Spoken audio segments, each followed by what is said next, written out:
ఆ స్త్రీలు ఎప్పుడైతే ప్రతి గానములు చేయించున్నప్పుడు వాస్తవానికి రాజు ఎవరు చెప్పండి? సౌలు. సౌలుకు 10,000 కొలది అనాలి, దావీదుకు 1000 కొలది అనాలి. రాజును గణపరచాలి, కానీ రాజును గణపరచకుండా ఎవరిని గణపరిచారు?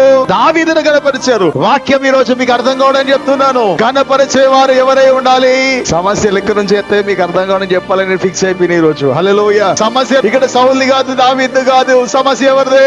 కానీ ఎవరి పక్షాన దేవుడు నిలబడ్డాడు చెప్పండి? దావీదు పక్షాన. దావీదు పక్షాన ఎందుకు నిలబడ్డాడంటే అప్పటి వరకు దావీదు ఆర్య స్థితిలో ఉన్నాడు, దేవుని మీద ఆధారపడుతున్న వ్యక్తి అయి ఉన్నాడు, దేవుని ఆశ్రయిస్తున్న వ్యక్తి అయి ఉన్నాడు, ఆయన ఆనుకున్న వ్యక్తి అయి ఉన్నాడు, ఆయనను ఆనుకొని జీవిస్తున్న వాడై ఉన్నాడు కనుక సౌలు నుండి దావీదును తప్పించడానికి దేవుడు అతనికి తోడై ఉన్నాడు. ఆ విషయం సౌలుకు అర్థమై సౌలుకు భయం స్టార్ట్ అయిపోయింది. దేవుని పిల్లరా, తెలుసా 10,000 కొలది ఆ స్వరం ఎప్పుడైతే సౌలు విన్నాడో తన మనసు గలిబిలి చెందింది. ఈ రాజ్యానికి రాజు నేనా? దావీదా? ఈ రాజ్యాన్ని తప్పి తాను ఏం పొందుకోగలుగుతాడు అనుకున్నాడు తప్ప తెలుసా ఈ నా అభిషేకాన్ని కోల్పోతున్న సంగతి తను గుర్తించుకోలేదండి.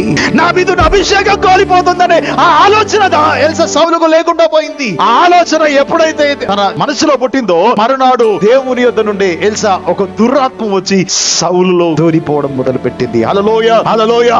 ఈ రోజు నీ ఇంట్లో ఎందుకు సమస్య వచ్చింది? నీ కుటుంబంలో ఎందుకు సమస్య వచ్చిందంటే దుష్ట ఆలోచన నీ మనసులో ఏదో ఒకటి కలిగింది, ఏదో ఒక ఆలోచన మనసులో కలిగింది. అది నీకు కలిగింది కనుకనే దురాత్మ ఎక్కడి నుంచి వచ్చింది? అది దేవుని యొద్ద నుండే వచ్చింది. సౌలులోనికి ఆవరించడానికి ఎక్కడి నుంచి వచ్చింది? దేవుని యొద్దకి వెళ్ళి దేవుని పర్మిషన్ తీసుకోండి. ఈ రోజు కూడా శ్రమలు రావడానికి కారణం, లేదా నువ్వు శ్రమల్లో అనుభవించడానికి కారణం తెలుసా? నీ దుష్ట ఆలోచన, నీ దుష్ట తలపులు. నువ్వేమంటున్నావు? నేను ఆత్మీయ స్థితిలో ఎదుగుతున్నాను అంటున్నావు, కానీ ఆలోచన ఎలా ఉంది?